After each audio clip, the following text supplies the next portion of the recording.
Good afternoon and welcome to this special YouTube live cast. We're coming to you from the CNBC TV 18 newsroom. It's excited, it's busy, and the Finance Minister has just presented the interim budget for 2024. I'm your host, Surabhi Upadhyay, and joining me is a panel of 3 experts to help us simplify all of this and to break it down into what it means for you, budget and you. Well, let me introduce our panel of experts. To handle all the taxation related aspects, I have with me Himanshu Parikh of KPMG to talk about what this budget means perhaps, or what the indications are with respect to your wealth and personal finances. I have Feroze Azeez on the panel from Anand, Rathi Private Wealth, and to talk about investments and to look at the equity side of things perhaps, or even the debt side of things a little more holistically, we have with us Edelweiss Mutual Fund CEO Radhika Gupta. Ladies and gentlemen, thank you very much for joining in. So first things first, I guess, this is a time when the budget indeed ended up being interim, because we didn't have any major changes with respect to taxation. So let me get this panel's first thoughts on what we have heard today. The lady goes first. Radhika, over to you. So I would use 3 words to describe this: prudent, responsible, and orderly. And I'll tell you why. I think prudent because, going into an election budget, you expect a lot of things in terms of populism. But I think the fiscal deficit, and we'll talk about the bond market, has surprised everyone. This year's number coming in at lower than budgeted, next year's number coming in at lower than expectations. So all fixed income guys seem very happy. A focus on transparency in the numbers also, I think, shows a sense of prudence. The second is, of course, my point on responsible, which is to remember that you have laid out an agenda of Atmanirbhar Bharat, of Amrit Kal, and to keep working towards that agenda, to keep focusing on private capex without resorting to populism in the year that could be. So I think, that comes as a pleasant surprise. And the orderly one is pertaining to the question that you asked, that there's no change in taxation. And honestly, I sometimes dread budgets, at least in the past, because you wonder what change will there be next and what chaos will there be. And I genuinely believe India needs continuation of policy, and especially continuation of tax policy. You cannot have a surprise every year. It's very confusing for investors and it's very expensive on the system. So prudent, responsible, and orderly, would be my quick summary. Prudent, responsible and orderly. So that's summed up quite nicely, Radhika. Let me get to Feroze as well. Feroze, Radhika is being very charitable. She's saying this is prudent, fiscal prudence, and the bond markets are happy. But hey, I think this being election year, people were hoping that maybe on the personal income tax side, we'll get some relief here and there. But I guess nothing for now. Yes, Surabhi, good afternoon. Like you rightly pointed out, there's always a certain expectation. Investors or even taxpayers don't use the existing provisions which have been given, but they still want something new. So I personally think that expectation was not meritorious, because there's a clear consistency between what this government wants budget after budget. If it is looking at simplifying and creates a new method of direct tax, changing amendments or making amendments to the previous method will not be the name of the game. Or if you look at what happened last time, was just a standard deduction getting included in the new method, which was there in the old method. So at best, somebody could have expected a marginal change in that, or an increase in the standard deduction. Nothing else to the old method will ever happen, in my opinion, if there is consistency, which is what this government has displayed. Second, I personally think this is a budget where on the key ticket items, which are the economy items, it's undercommit, over deliver. If you look at the tax collection last year, tax revenues grew by 15%. This time you're projecting 12%. You've already collected 77% of your budgeted revenues. So it is undercommit, over deliver, to my mind, on the fiscal side, or on the revenue side, and in turn expense side. And there comes the fiscal deficit. So I think undercommit, over deliver on this key ticket item is there. Of course, disinvestments could have been better, but that's the theme. And consistency and simplification has been the mantra. And I'm glad that the theme continues, simplification. and consistency of making sure it becomes easy for a person to file his taxes, pre-filled Yeah. forms, 93 days of refunds coming down to 10 days. These are all miraculous achievements. These are back end, it is not easy to make sure that you simplify the life of a taxpayer. And that's more important than 5,000 rupees here or there for a taxpayer in the form of SOPs. Sure, absolutely. We've had continuity and simplicity, and at least for now, there doesn't seem to be that proverbial devil in the detail. By the way, if you're wondering what is this big noise about fiscal deficit and bonds rallying that Radhika alluded to, hang in there because we'll explain that to you in just a minute. But let's get Himanshu's first take as well. Himanshu, so I'm sure you've had some time to go through the extras in the fine print. No skeletons, hidden skeletons somewhere there?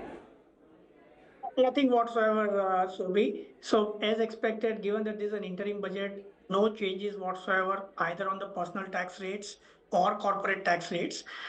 There was one major expectation as far as corporates are concerned, and that is that we have this concessional tax regime which is currently available for newly set up manufacturing companies, and that benefit comes to an end on 31st March 2024. 24. And there's a widespread expectation that the sunset clause for that will get extended by 1 year, but there was no announcement on that front.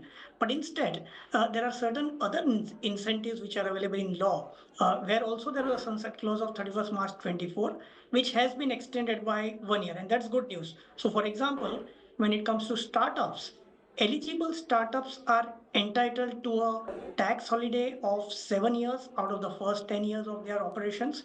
And there again, they were required to commence operations latest by 31st March 24. That date Okay. has been extended by 1 year to March 25. Similarly, for investments by sovereign wealth funds in the infrastructure sector, they are entitled to some tax incentives. So that benefit has been extended by 1 year to say that even if they commence operations by March 25, those benefits will continue to be available to them. And lastly, when it comes to banking companies setting up Yeah. units in Give IFSC, City. Yeah. yeah, give city if they have a FPI license and invest in certain specified financial instruments, there were some tax incentives available there, provided the operations commenced by March 24. So again, that date has been extended by 1 year to March 25. So these are Yeah. the three major announcements on the tax front. And one other good news is that all those petty tax demands were there on the government's books, right? For all taxpayers, where the tax demand was up to 25,000 rupees for demands Yeah. which were created prior to 2010, all those will be paid by the government. Demands from 2010 up till 25 up till 2015 to the tune of 10,000 rupees, all those disputed demands will also get waived. So all those petty demands are out of the books now. These are the major So, announcements for tax front. So, Himanshu, just comment on the last part because this will be, of a lot of interest to our viewers right now. So, petty tax demands where there was a dispute with the taxman, and I think it's the amount is 10,000 rupees for these disputes between financial year 2010 and 15, and I think 25,000 for disputes which are pre 2010. This includes individual taxpayers as well. Does it only talk about business income, salary income? Who gets covered here? Yes, it appears that it will cover all taxpayers, whichever taxpayer it be, everybody. Okay, okay. So if you have an outstanding dispute going on with the tax department in these years, and if the amounts are below the thresholds that have been announced today, 10,000 or 25,000, then you can go back to your CA and talk about closing that dispute, right? That's how it should go?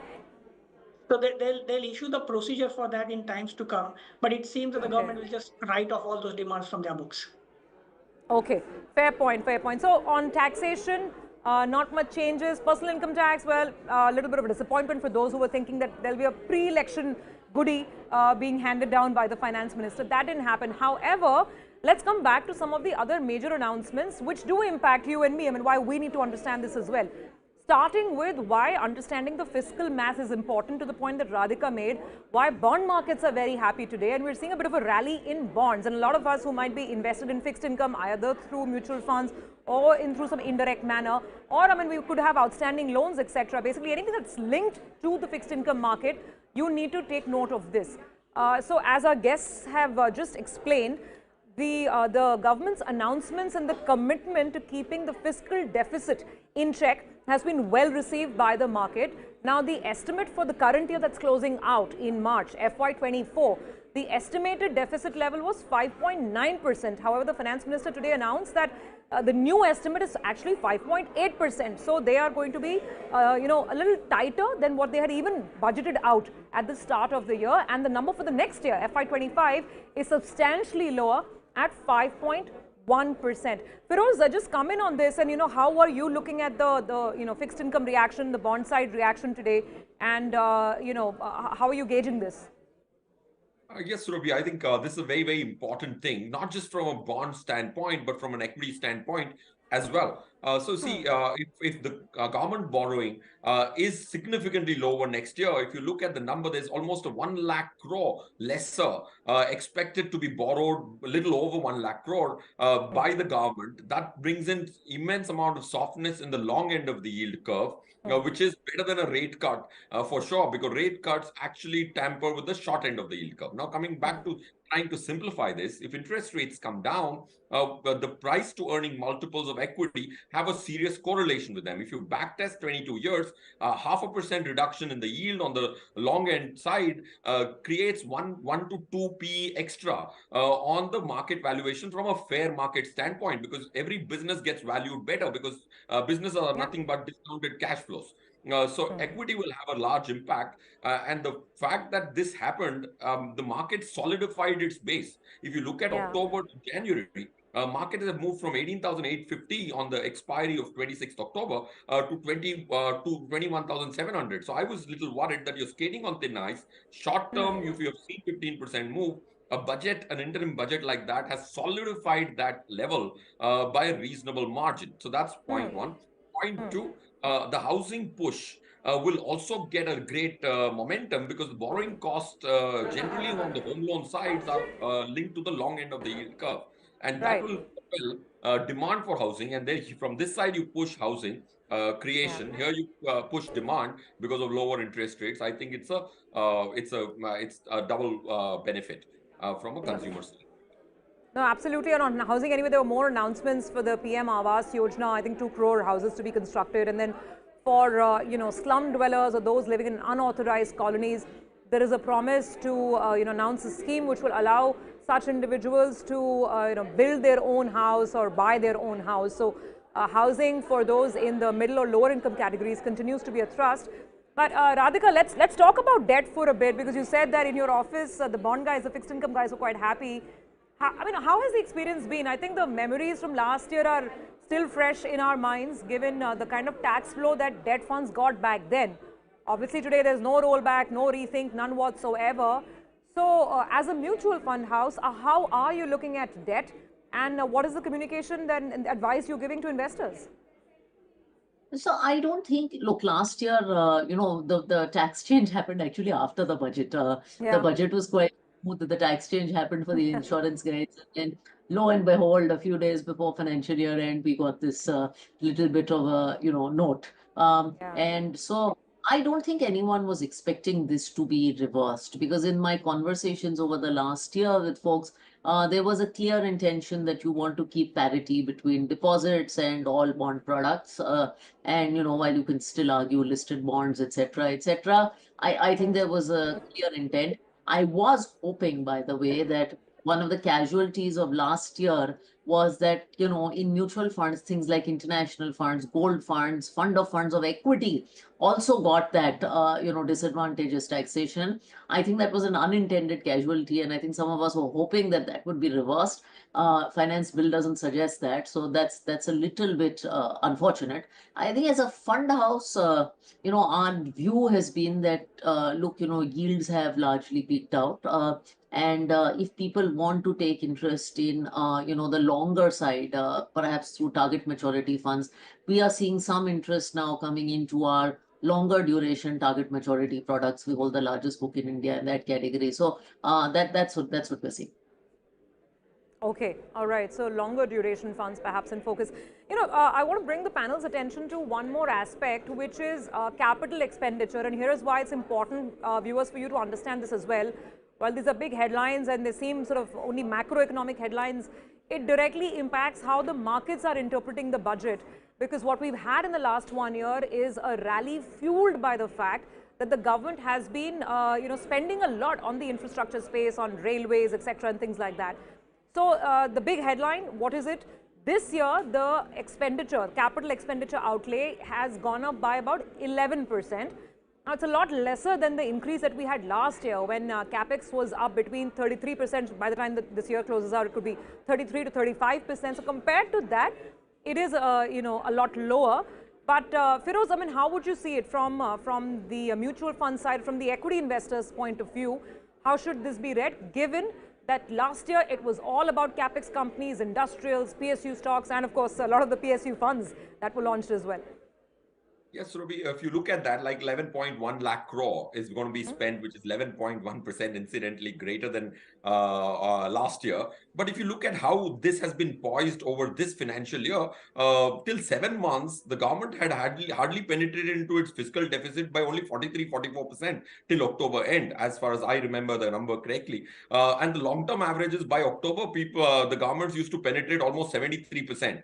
So irrespective of the capital expenditure number on the total side has not gone up dramatically, which is 11%, definitely significantly lower on a lower base of 30 odd percent last time around. But I think there is a lot of expenditure still happening as we speak. So I think that this number is sensible. Given the fact that it's not been spent already, the economic impact of the multiplier of capital expenditure is definitely higher.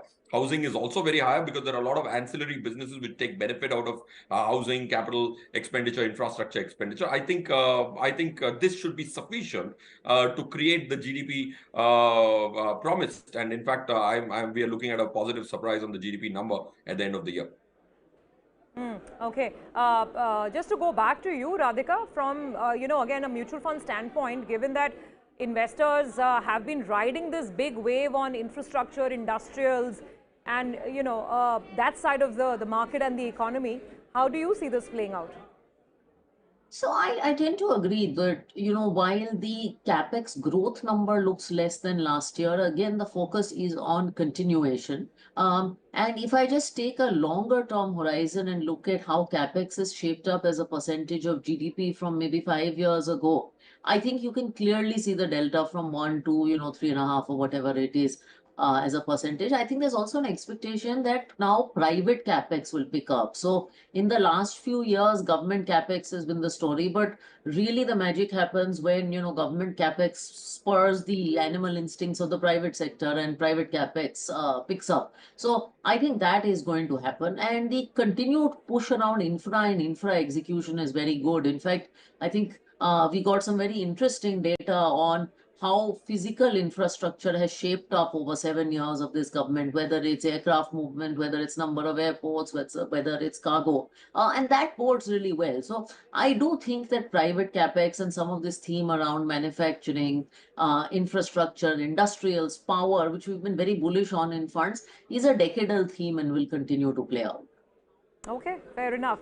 Now let's go back to some of the tax issues over here. We discussed, of course, what happened with debt mutual funds last time around, just before the budget, last year's budget was finally passed.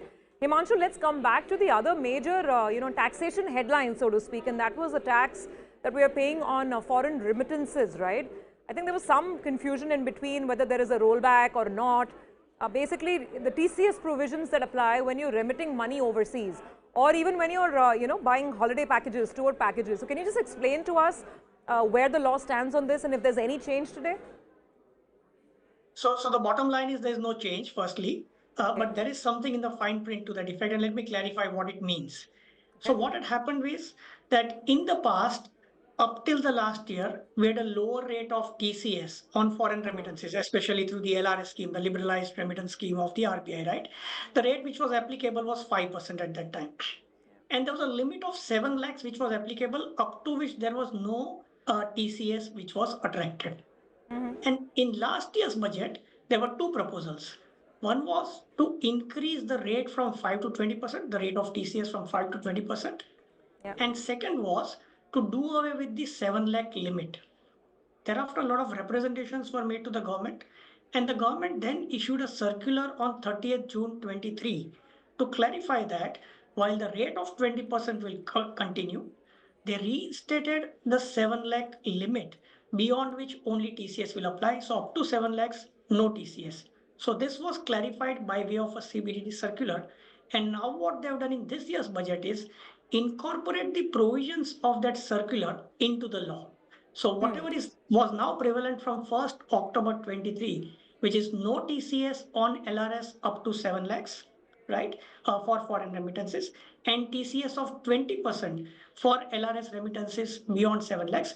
Now that has been incorporated into the law. Okay, so basically no changes, status quo remains on these provisions as well. Himanshu, just another point, I mean, nothing really happened today, but obviously this is your interim budget and then we'll start looking forward to the actual real full-scale budget in July. And there's a lot of chatter around capital gains, right? I mean, what Radhika and I were discussing, the hit on debt mutual funds, that was essentially because that indexation benefit that you were earlier getting, if you were holding debt funds for 3 years, that was taken away. So, I mean, on capital gains, really, what is the way forward? Because it's equity is 1 year, unlisted shares is 2 years, I think property is 2 years. So, it's a lot of different rates across different asset classes. So, can we expect anything? Would the tax community want to see any changes on capital gains? Definitely. I mean, there's been a lot of representations which are being made to the government. It's been now 2 years since representations are being made to the government to simplify or rationalize the capital gains tax regime, because as things stand today, there's a lot of confusion which is prevalent in the rates of capital gain tax depending on who the taxpayer is. Is it a resident taxpayer or a non-resident taxpayer? Depending on the gain arising from the nature of asset, which has been transferred, which resulted in the gain. So is it a financial asset versus a non-financial asset? There's a hell lot of confusion today in terms of the holding period of the assets, the nature of asset, the nature of taxpayer, and whatsoever. And therefore representations have been made now consistently to the government to say that, can we please simplify the capital gains tax regime? And what taxpayers are expecting out here is to say that, can we simplify the regime to say that going forward, there will be a certain rate of taxes which will be applicable to financial assets and the different rates of taxes for non-financial assets. And the ask of the taxpayers to the government is that wherever investment is made in financial assets, if there's a long-term capital gain which arises from a asset being held for more than 12 months, let that be taxed at 10%. If it's a short-term gain, let it be taxed at 15%. But if it's a gain arising from non-financial assets, the ask is that let the period of holding for it to qualify as long-term capital gain be 36 months and the rate of tax be 20%. And for short-term gain, the normal slab rate could apply. So this has been the ask of taxpayers, and we do hope that when the government presents the final budget post the elections, they should give due consideration to these representations. Okay, fair enough. I think you just have to wait a couple of months to see if anything is going to change on that front or not. Radhika, let's talk about some of the other, bigger announcements on areas I think that are really important to the government. So there was some mention of electric vehicles, though no specifics on any increase in subsidy, etc. There was a talk about this big loan, I think 1 lakh crore rupee loan for digital and technology innovation and things like that. So, some of these areas did find mention, solar rooftops, etc. Any broad thoughts just directionally on what this budget tells us and where it leaves us with respect to understanding the macros and the market psyche? Actually, I'm going to point out two places that are a little different, Surabhi, from all the stuff that you highlighted.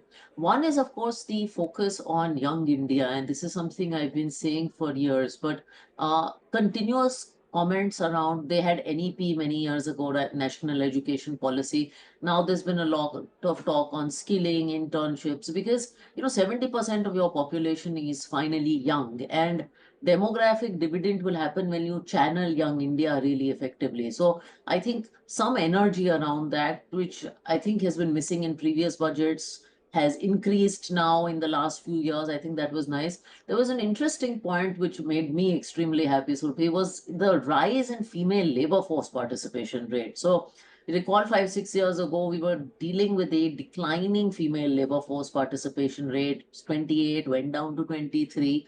Now, apparently, we've reported 37% female labor force participation and a number of, issues around loans to micro entrepreneurs, STEM, etc. Actually, for me, in the other list, these two stood out.